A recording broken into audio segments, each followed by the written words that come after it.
សួស្តីអ្នកទាំងអស់គ្នាសូមស្វាគមន៍មកកាន់ Channel ខ្ញុំបាទជាដែរសុវណ្ណិត BO ថ្ងៃនេះខ្ញុំមានវីដេអូមួយចង់បង្ហាញទៅអ្នកទាំងអស់គ្នាគឺរបៀបយើងដូរ cover page របស់យើងនេះពីក្រោយនេះអានឹងគឺ cover យើងធ្វើមិនឲ្យវាត្រូវលក្ខណៈរបស់វាអ្នកទាំងអស់គ្នាណាហើយអត់មានអីពិបាកទេយើងមានតែកម្មវិធីមួយឈ្មោះថា PicArt បើអ្នកទាំងអស់គ្នាអត់ចេះកាត់ PicArt Pixelate អីក៏បានដែរតែកម្មវិធីកាត់តអ្នកគ្នាចេះកាត់អ្នកគ្នាកាត់ទៅឥឡូវខ្ញុំបរិញ្ញអ្នកគ្នាកាត់តាម PicArt អ្នកគ្នាណាហ្នឹងហើយកម្មវិធី PicArt បើអ្នកអត់តអ្នកគ្នាអត់តមានទេអ្នកគ្នាធ្វើការចុច down វាទៅបើសិនអ្នកគ្នាប្រើ Android ចុចនៅ Play Store អ្នកគ្នាមាន iPhone iOS ហ្នឹងគឺ App Store អ្នកគ្នាគាត់តែចុចចូលឲ្យ down ទៅយកមកអ្នកគ្នាណាបើសិនអ្នកគ្នាមានហើយយើងចូលកាត់តែម្ដងទៅអានេះខ្ញុំប្រើរបៀបចូល down ផងទៅយើងចូលក្នុង App Store យើងមកអ្នកគ្នាណាយើងចូលកាន់ App Store យើងមក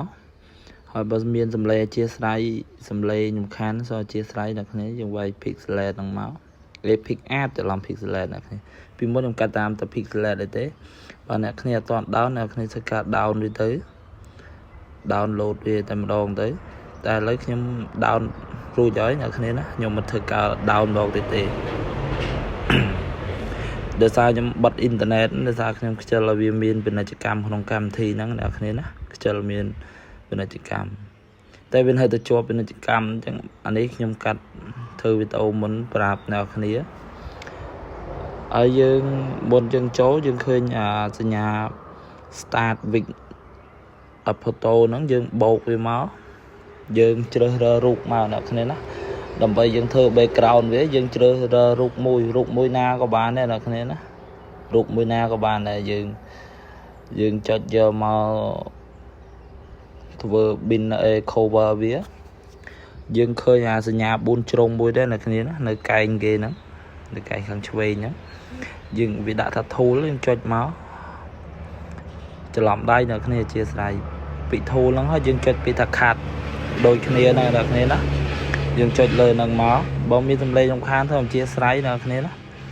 យើងចុចកន្លែងហ្នឹងមកចុចពីថា cut ហ្នឹងមកយើងអស់ទៅជាហៀងអ្នកគ្នាណាវាមានតម្រង់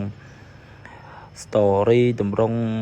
Facebook YouTube អីមានទាំងអស់អ្នកគ្នាឃើញទេពាក្យថា post ណាហ្នឹងសម្រាប់យើង post ទេពាក្យ cover នេះបាន cover ពីក្រោយ page របស់យើងដើម្បីយើងដាក់ cover បានយើងចុចលើពាក្យថា cover ហ្នឹងមកចុចហើយចុចពីថា apply យើងចុចថាកន្លែង effect ហ្នឹងមាន SX ហ្នឹងយើងចុចចូលទៅដល់ពេលនេះខ្ញុំចុចអាកន្លែង blue អីហ្នឹងដើម្បីធ្វើពីក្រោយឲ្យព្រិលអ្នកគ្នាណាអានេះខ្ញុំគាត់តែបរិញ្ញអ្នកអស់គ្នាទេកុំឲ្យវីដេអូនេះរៀងវែងមើលទៅរៀងវែងដែរអ្នកគ្នាវីដេអូនេះប្រហែល8នាទីដែរអាហ្នឹងក៏ប្រាប់អ្នកនរគ្នាត្រួសដើម្បីធ្វើឲ្យត្រូវស្តង់ដារវាទេតែបើធ្វើស្អាតហ្មងខ្ញុំអត់តន់ធ្វើស្អាតទេដោយសារខ្ញុំខ្លាចខាតពេលវេលាយូរអ្នកនរគ្នាធុញមែនទេបើអ្នកនរគ្នាចេះហើយបើសិនអ្នកនរគ្នាចេះហើយអ្នកនរគ្នាអស់រំលើងបានអ្នកនរគ្នាណាធ្វើមិនទេឥឡូវយើងចូលកាត់ទាំងអស់គ្នាហ្មងទៅបើអ្នកនរគ្នាពេញចិត្តកុំភ្លេចជួយចុច like subscribe នៅ channel ខ្ញុំបាទអ្នកមួយផងដើម្បីទទួលបាននូវវីដេអូថ្មីយើងចុចរូបហើយយើងចុចពីថា add រួចហើយយើងទាញបរមរូបមកអ្នកគ្នាអានេះខ្ញុំធ្វើ page អំពីមន់ទេ page ខ្ញុំតិចខ្ញុំចាប់បានមន់ច្រើនខ្ញុំលក់មន់ម្ដងបើសំឡេងស្អកស្ដាប់មិនសូវបានអ្នកគ្នាបើអ្នកគ្នាទស្សនាមិនចេះកន្លែងណាអ្នកគ្នា comment ណាអ្នកគ្នាណាឥឡូវយើងធ្វើកាត់បរមបរិចវាទៅអាហ្នឹងតាមអ្នកគ្នាត្រូវការអ្នកគ្នាមើលមួយអ្នកគ្នាបើសិនលឿនកន្លែងណាកន្លែងស្កប់កន្លែងហ្នឹងមើលតិចអ្នកគ្នាណាយើងចង់កាត់វាដាក់លើក្រោមហ្នឹងសម្រាប់ខាន់អ្នកគ្នាបកកាយ design ខ្លួនឯងអ្នកគ្នាណាតែបើខ្ញុំឲ្យនេះcover វាហ្នឹងគឺត្រូវជាមួយ Facebook តែម្ដង Facebook page យើងណាអ្នកគ្នាណាមិនមែន Facebook យើងលេងអានេះ Facebook page តិចអ្នកគ្នាច្រឡំយកទៅដាក់ Facebook ធម្មតាដាក់អត់ត្រូវអ្នកគ្នាអានេះទូចអ្នកគ្នាចុចក្តារហ្នឹងដើម្បីពវេវារូបវាអ្នកគ្នាមើលលេងអ្នកគ្នាដោយសារខ្ញុំ record សំឡេងមុនវាអត់ជាប់អ្នកគ្នាណាដល់អញ្ចឹងខ្ញុំចូល CapCut ខ្ញុំធ្វើសំឡេងស្អាតថ្មីឥឡូវយើងធ្វើបានប៉ុណ្ណឹងហើយអ្នកគ្នាចង់ឲ្យរូបហ្នឹងវាស៊ីចូលគ្នាអ្នកគ្នាក៏ណាសេរីវាទៅ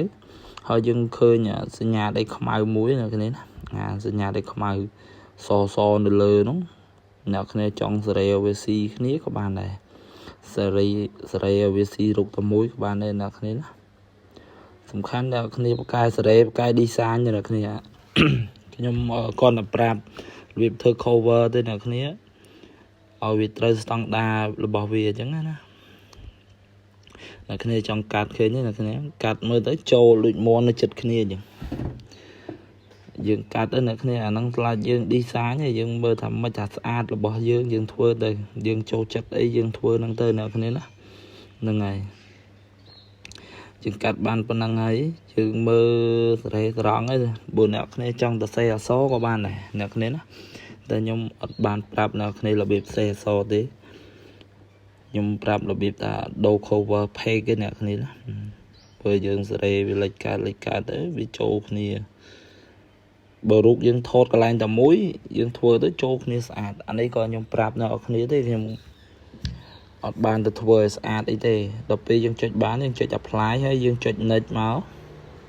គឺបានរូបភាពបើអ្នកគ្នាអត់ចង់ចុចពីរហ្នឹងក៏បានដែរចុចតែពាក្យ download ហ្នឹងក៏បានដែរអ្នកគ្នាចុចកន្លែង download ហ្នឹងក៏បានដែរ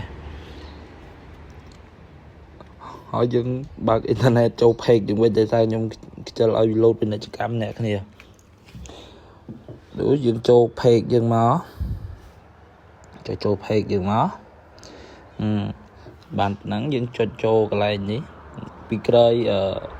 ហ្នឹងអត់មានទេអ្នកគ្នាណាហើយអ្នកគ្នាចង់ចេះដូរឈ្មោះ page